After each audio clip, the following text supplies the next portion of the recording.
Mighty Circulon, come forth from your snuffed-out hose, burbling like boiling tricycles made of jumbo vasectomies, triple the size of the smaller ones. You come through, loud and clear on your amplification pony. You speak into its back slits and it reverberates like one of those echo mics that the children used to play with. Back in the pre-technological days, these Amish children going around with loud sticks, reciting Bible verses at one another, and the lashings they would receive from Father Cloneham were legendary. Half of what they talked about into the sticks was just their most recent beatings, which then the parents would be like, oh, they're screaming into loud sticks again. Somebody go call Father Cloneham. And they would go into the nearest barn, where Father Cloneham was always sitting, whittling steaks for a vampire incursion that would not occur during his lifetime. But, I mean, his descendants were happy to have the steaks on hand. The parents would say, Father Cloneham, you tried to beat the sin out of our children. Thank you so much for beating the Christ out of our children. Could we impose upon you to do so anew? And Father Cloneham sets down his steak whittling kit along with the steak he was currently... You get it. And says, yes, Brother Abraham, I shall oblige. So Father Cloneham goes out to Ye Meadow and says, Children hide their loud sticks behind their backs like, good morrow to thee, Father Cloneham. How art thou? And Father Cloneham would say, an echo rides upon the breeze this morn. What knowledge have ye of such a matter? And they immediately confess, because they know, if they lie, they will have a much more interesting beating to talk about next time. 3 of them immediately say, yes, we're so sorry. We eagerly await the purification of your bullwhip. But one brave Amish boy, Curtis, slides his jabbering stick down the back of his black pants and says, Father Cloneham, these buddies of mine are back on their BS. I don't grok this shit, man. Father Cloneham says, several of those words were new to me. Could you help? Curtis says, homie, look, it's a buzzard and a half out here on these streets. My dogs are barking like Tuesday's refuse, and Wednesday's coming looking for its rent money. I'm out here going, I'm in arrears, man, I'm in arrears. But Landlady Wednesday's just shimmying down the horse escape, perforating every barn. How are we supposed to sew a blanket then? Even ostriches wouldn't buy these blankets. They're not savvy. Are they savvy, Father Cloneham? You ever seen a savvy ostrich? Father Cloneham says, I canst not say as I have, young Curtis. Prithee, of what bizarrities speakest thou? The confessed kids are staring agape at the cojones on this lad. They're like, we didn't know that Curtis had this in him. Had we known, we'd either have joined his cult, encouraged him to form one and then immediately petitioned for membership, or we would have fled his company evermore, gone over to Massachusetts, hit up Salem, be like, could you hook us up with some of the death that you've been delivering unto your witches? We got a son of a witch over here, needs a little bit of a suffocatory justice. But it's too late now. They can't at this moment say, Curtis's pants have a secret to tell you.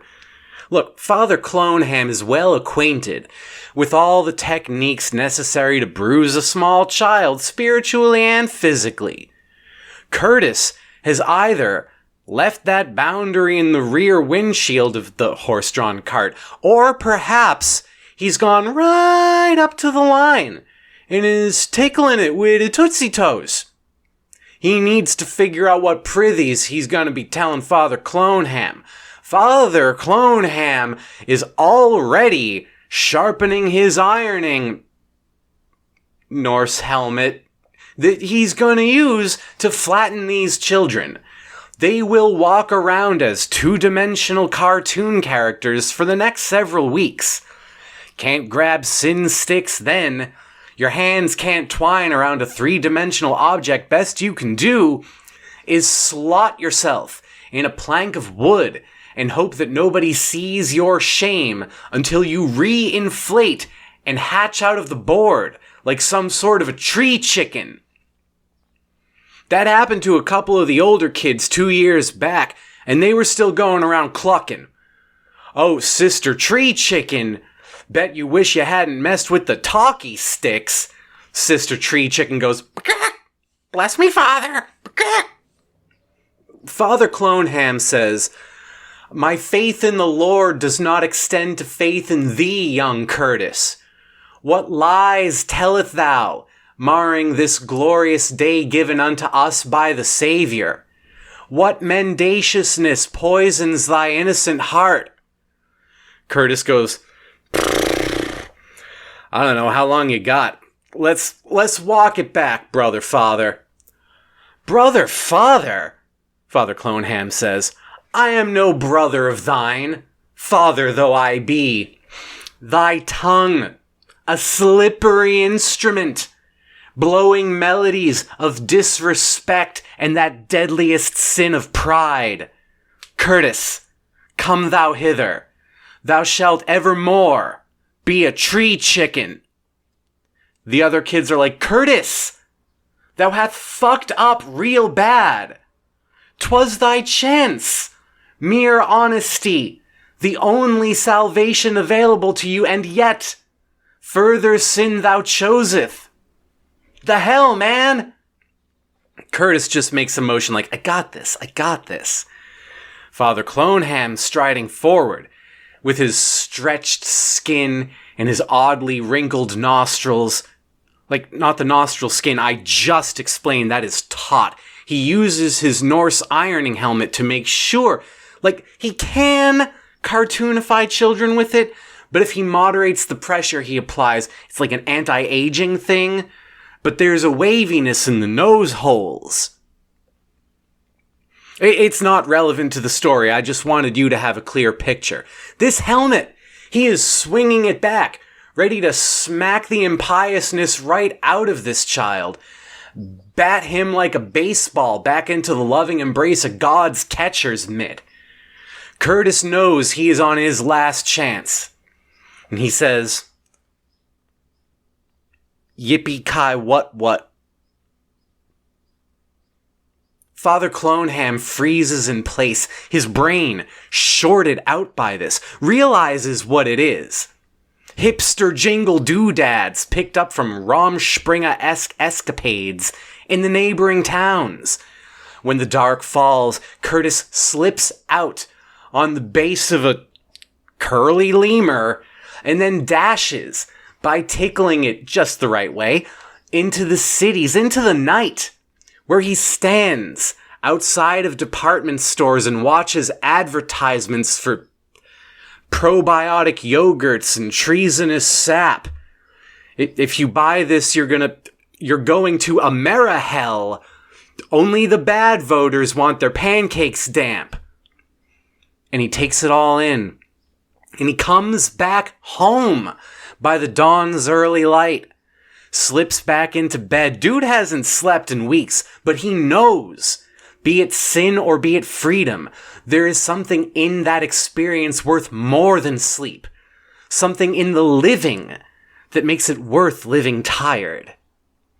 All right, he says. Father Cloneham, let's get a couple things strizzy on the downhill. I am vibing on a new dial you've never tuned into. The mitochondria in my very plant fibers that I'm digesting from the beans the Lord gave me for lunch make a beeping noise now. Technology has enhanced my ability to stand up to you. And that's the moment the kids are like, this is no longer him messing with Father Cloneham. This is him openly defying God. And indeed, in that moment, Curtis reaches down the back of his black pants and pulls out his echo branch for all the Amish world to hear. Appropriately enough, he leads with, "Hear me, Amish.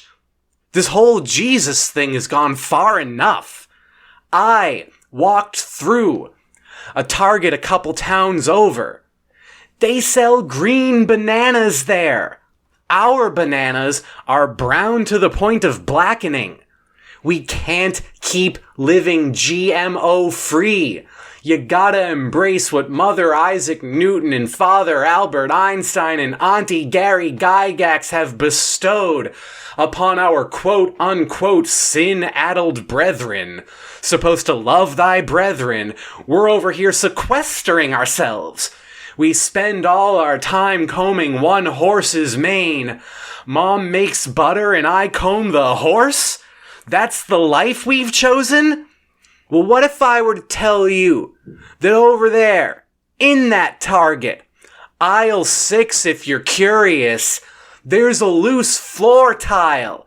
You pull it up, you say the secret password, which changes every week. Last week it was dippa-dippa-dabba, come on papa. And then it opens up and they let you down into the under target, also known as the unter target. The unter target is where the priests of Circulon meet. They use projectors. You don't know what a TV is, so I can't really explain a projector, but it's light. Light that makes worlds for you. And if you've spent enough time on it, enough effort and money, money, that dirty thing your Jesus doesn't like, you can tell this projector what worlds to make. Well, they've figured out a certain mixture of belching and bubblegum that allows it to pierce through to the true realms beyond. And yeah, golf clap, your Jesus is real. But you know who else is there? It's Circulon. And he's so much cooler. One time his dad told him to go to bed and he snuck out, stole motor oil he didn't even need. What did your God do? His dad's like, hey, go die horribly. And he says, yes, Dad. Well, not anymore. Because Circulon is hard at work teaching Jesus self-esteem lessons, going through his childhood trying to figure out how he wound up such a pushover. And if you want to know, if you want to experience this, you just go 2 barns down from the church and and this is where Father Cloneham finally swings out his helmet. He's like, this perversion must cease. And cease it does, because this kid does not get flattened. This kid gets impaled on the helmet horns. Curtis died that day, and his death rattle echoed through his talkie stick and all across Pennsylvania. His friends never messed with the sticks again. But he did get out just the syllable Lee before he died. And some other kids further down the road who had never once run afoul of Father Cloneham. They were at every sermon. They went, Lee? Probably talking about a lemur, right? I'm sure I've seen a lemur around here somewhere. Oh, my children. There will be some new shoppers at Target tonight.